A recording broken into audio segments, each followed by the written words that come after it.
Hello, this is Edward Lambert, Effective Demand Research, and I'm continuing with the monetary model of effective demand using natural interest rates.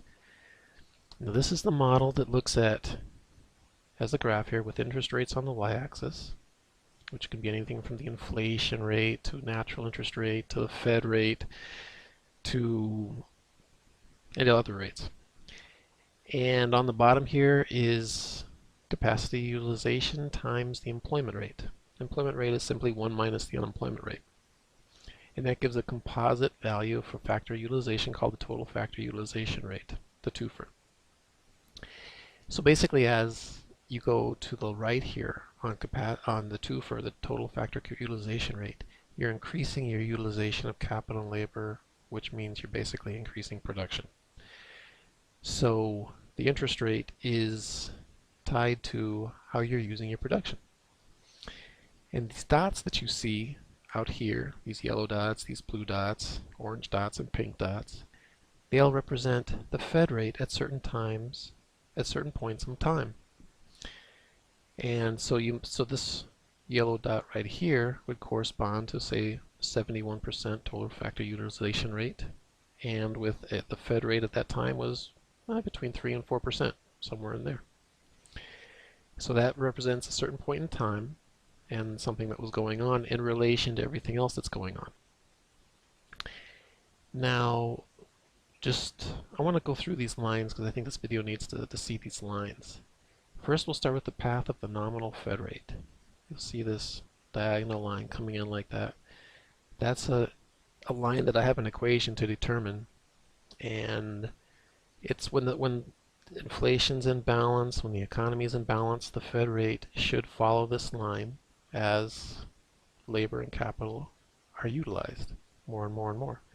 This is the line. You can see if you look at these dots, many of these dots will follow parallel to this line.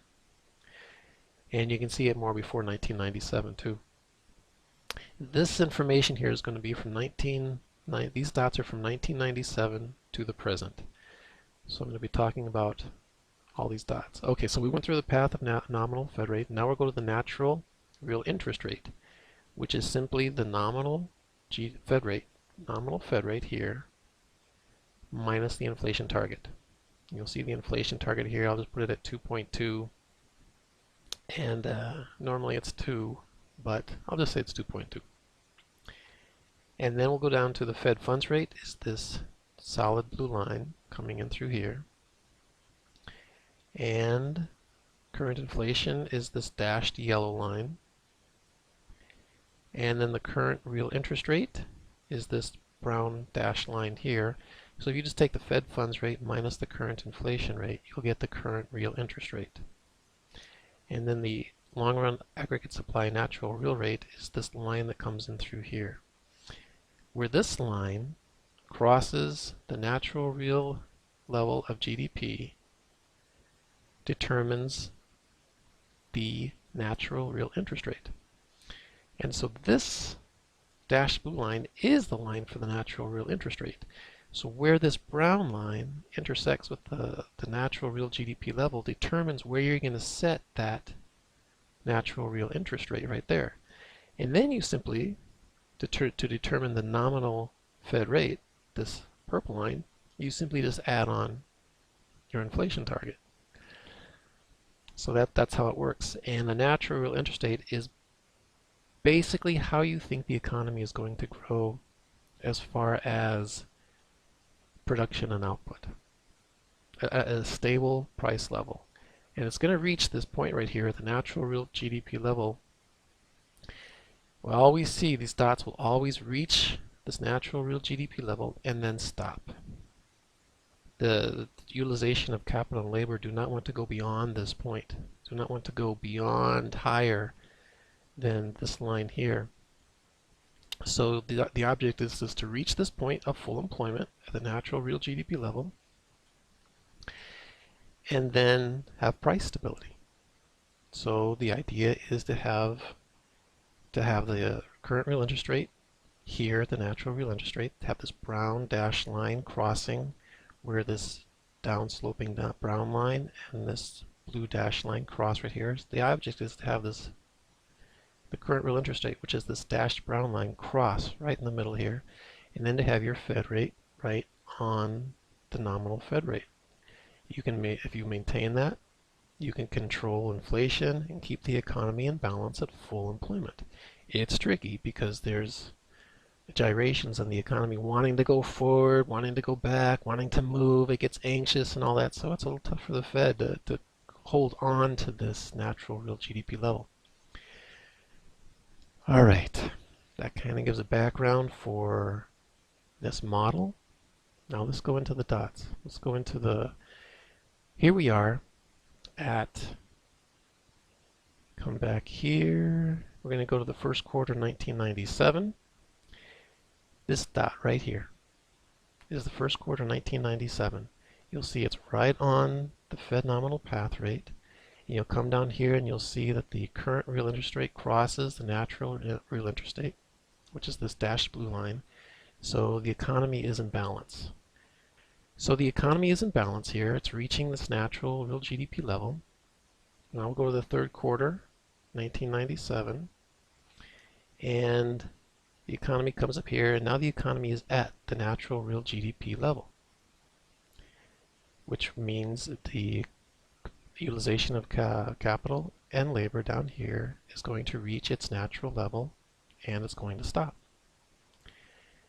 So everything is in perfect balance here. You'll see the long run aggregate supply natural real rate curve crossing right here. The dashed blue line crosses right with it, and now the current real interest rate is in perfect position, and the Fed rate is on the perfect position on the this nominal Fed path rate. So at this point in time, the Fed policy is absolutely perfect. It's right spot on where it wants to be.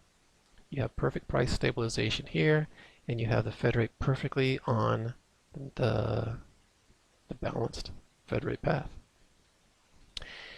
Okay, let's go on because we know the economy didn't stop at that point. So now we go to the first quarter 1998. And we've gone up to this point here, real interest rate. The current real interest rate just popped up a little bit. So the economy for all of 1998 was, or from the end of 1997 to the beginning of 1998, was in perfect balance. Now we'll go to the third quarter of 1998. And once again, we're right back in balance. The current real interest rate came down. So for about a year, year and a half, 2 years, the economy was in absolutely perfect balance, where the Fed kept price stability.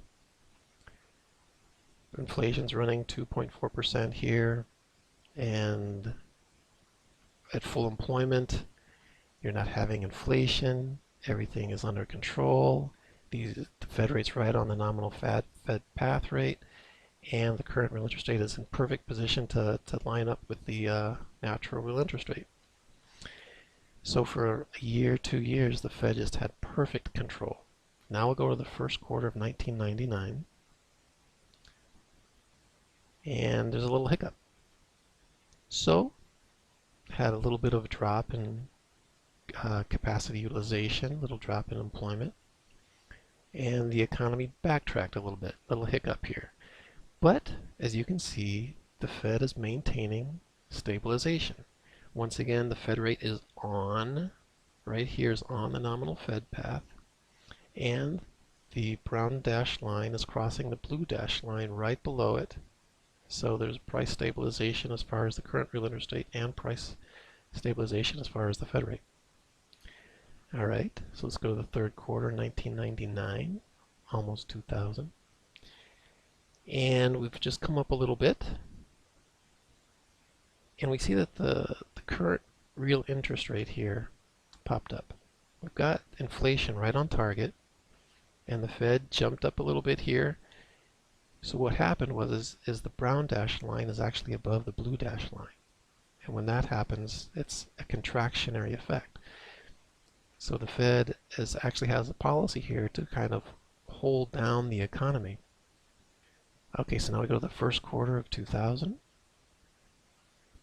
and we see the current real interest rate here still rising, and the Fed rate has gone way up here, and the inflation rate is still only at 2.2%, so it's right on target. But the Fed is reacting to something here. So they're moving up the Fed rate and tightening policy. They were in balance before, but now you can see that the current real interest rate has jumped up a little bit, and the Fed rate is above this nominal Fed rate line. Inflation's still low, but there's still a little bit of a contractionary effect here. So the Fed is tightening more than if the Fed was on a stable policy right now, the Fed rate would be lower. But right now the Fed rate is higher, so they're tightening a little more, so they feel a need to tighten. Now we go to the third quarter, 2000, and the Fed is tightening much more. So they've gone all the way up here. The current real interest rate is higher. Now the economy is going to contract. Inflation's up to 2.5, so inflation is starting to move higher. And by first quarter of 2001, what do we get? Boom, we're way out here. So the economy is falling into a contraction. This is the recession of 2001. The Fed got a little tight here. They were trying to control something. They got a little tight on it, and the economy reacted and went into a contraction. So one thing to notice here is that the Fed rate is still pretty high, because the current real interest rate is actually way above the natural real interest rate at this level of the total factor utilization rate. At this level, the current real interest rate is higher than the natural interest rate. So that's a contractionary effect. So the Fed rate is pretty high right now and trying to hold on to something here. Maybe the Fed is trying to react to the bubble and tighten money to control it because they think there's a bubble out there, right? Maybe. Okay, let's go to the third quarter, 2001. Comes all the way down here. So we're coming down into the recession of 2001. And there's still a contractionary effect because the brown dashed line is above the blue dashed line. The current real interest rate is above the natural real interest rate for this level of total factor utilization. And inflation is kind of running a little high, 2.7%, not too bad, hanging in there. Okay, now we'll go to first quarter 2002. And we come out here, way out here. So this is at the depths of the 2001 recession. And if we look down here, the brown line is pretty close to the blue line, so it's stable. Inflation is 2.5%. And the Fed rate is just a little bit above the Fed path here. Now we go to the third quarter, 2002. Now the economy is beginning to recover a little bit. And there's pretty stable, prices are pretty stable. The Fed is trying to stabilize back onto this path. The Fed is trying to stabilize the current real interest rate back onto this so that the brown dashed line and the blue dashed line cross just under where the Fed rate is.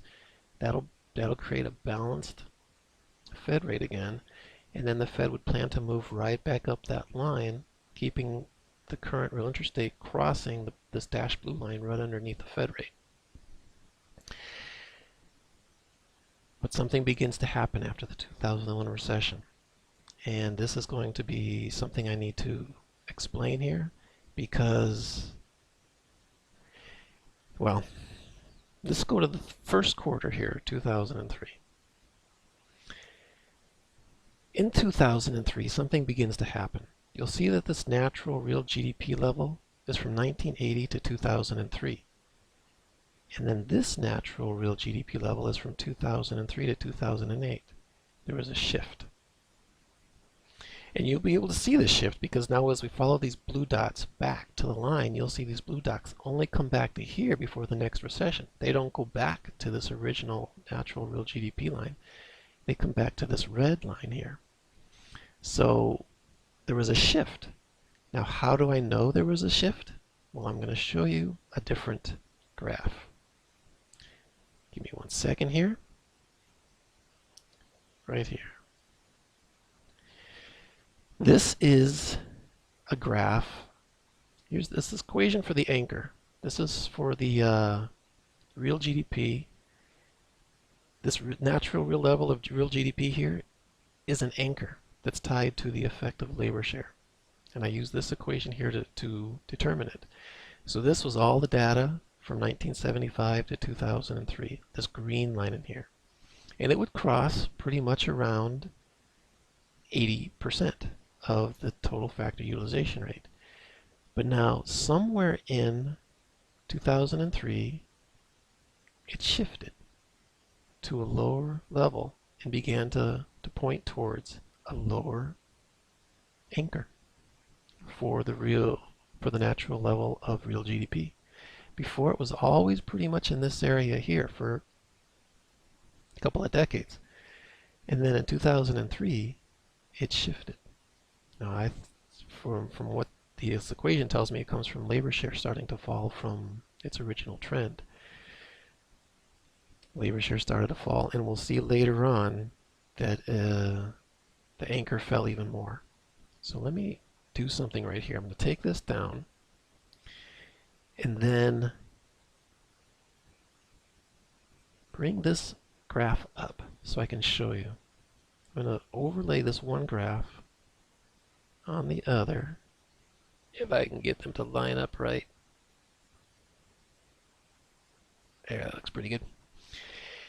Okay, you can see this is a transparent graph, the one I just overlaid, so you can see the graph behind it. Remember these 3 natural real GDP levels I put in there?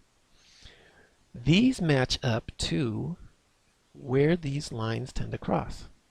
See how this one comes down, and all those years these lines here would cross there.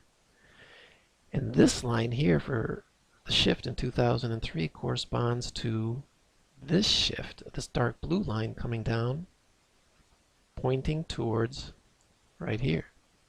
And you'll see later on after the crisis that labor share fell even more, and then it started to point towards a new natural real GDP level down here.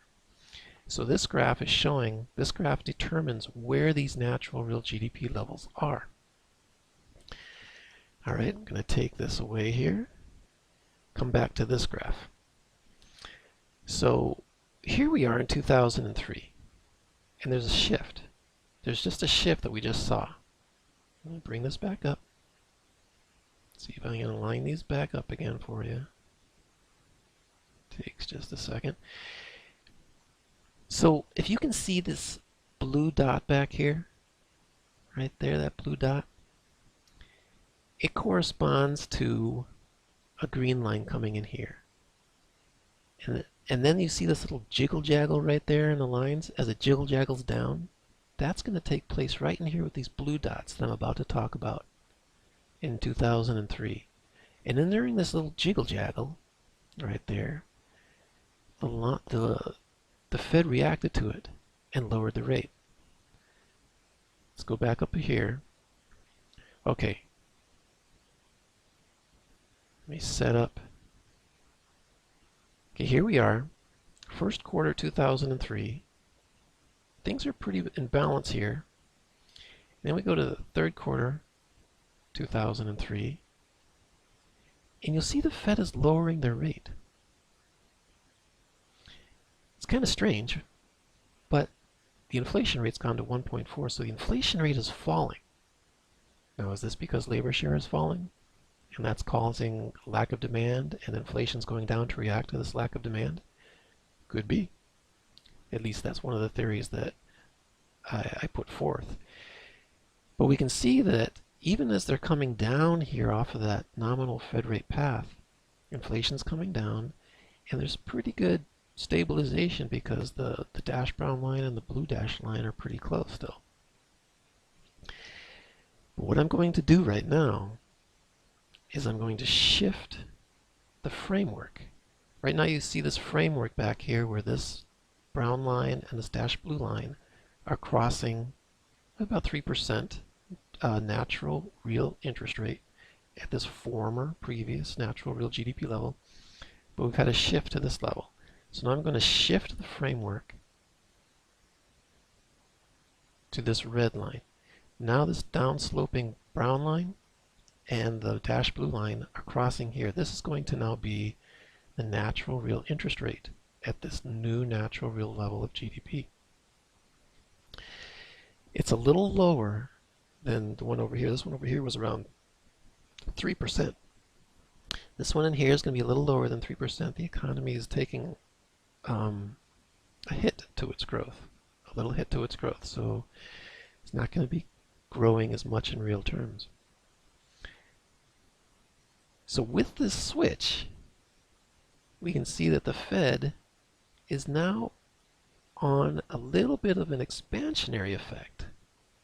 And inflation's coming down, and the Fed wants to get the economy moving. This is the first quarter, 2004 right here. So now we see that there's an expansionary effect. Inflation's still low, 1.3.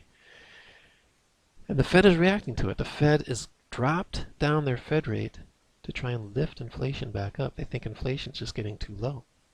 So now a lot of people have criticized the Fed at this point for having the Fed rate too low and being too loose. But if you look at the inflation rate, they're reacting to the inflation rate, and they're still in a bit of a recession. There's still a mild expansionary effect. I don't think that you can really make a case that the Fed rate is really too low at this point. There are reasons to bring down the Fed rate because inflation is low and there's a recession going on and they want to expand a bit here. So I know some people like John Taylor really come down on Greenspan for being too low, but in some ways there was reason behind it. Okay, so now this is the third quarter of 2004. The real current rate, the current real interest rate is still low here, below this natural real interest rate, so there's an expansionary effect going on here. They're trying to get the economy to recover, and inflation's coming back up. Fed rate, in this particular case, the Fed rate does look low. There's a lot of expansion going on, but the thing is they may be thinking that they need to get back to this 80%. Maybe they're thinking they still have to get back to the original natural real level of GDP. Maybe they don't know yet that this natural real GDP has shifted down. Well, they will find out. Let's go to the first quarter of 2005. Now we're right in here. Now in first quarter 2005, we see the economy is coming back. There's an expansionary effect going on here. So the economy's coming in. This is third quarter 2005. The Fed rate's rising almost at 4%. And there's the current real interest rate's rising, staying in balance. So the Fed is trying to get back up to this new line here, the nominal Fed rate. They're getting close. They're just a little bit below it. The Fed rate's just a little bit below it. And the current real interest rate's just a little bit below. Now we'll go to the first quarter 2006. And we'll see here that the Fed is arriving on target. They're coming up the nominal Fed rate path here. The current real interest rate's crossing the natural real interest rate just right below it. So the Fed is getting back into balance. They're getting back on target at this. They're feeling this natural real GDP level. They can see the signs on it. They're getting back into track here. Now we'll go to third quarter 2006, and you can see that they've got price stabilization on this new shift. Now if I come back here and show you real fast,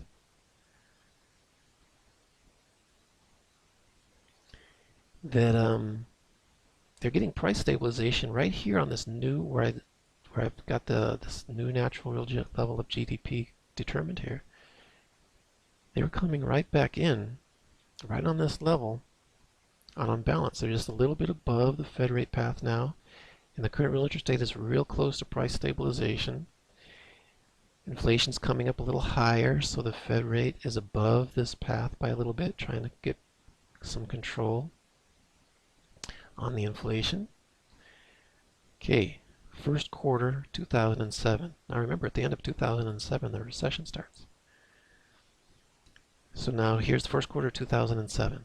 They've got price stabilization on this new target, and they've got the Fed rate right on line on the Fed path here, right here. So they must be feeling pretty good. First quarter 2007, the Fed must be feeling pretty good that they've got price stabilization, and they got stabilization here on the real interest rates and on the Fed rate. Third quarter 2007, same thing. The current real interest rate popped up just a little bit. Inflation's coming right back down to be in line. So third quarter 2007, they're looking pretty good. But fourth quarter of 2007, the recession starts. Now we're going to go to the first quarter 2008. And we see the economy has fallen to this pink dot. The Fed feels a contraction starting. And they've lowered the Fed rate to try and save the economy here. I think most people didn't know there was really a recession starting in the first quarter of 2008, but the Fed knew, and other people in the finance sector knew. But the general populace did not know. But you can see here that the Fed was trying to make an expansionary effect. This natural real interest rate is above the current real interest rate. So they dropped the Fed rate, trying to hold on to the economy.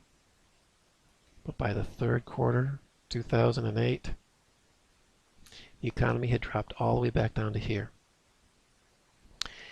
Now, we see the economy just going into a free fall. Let's just run through it.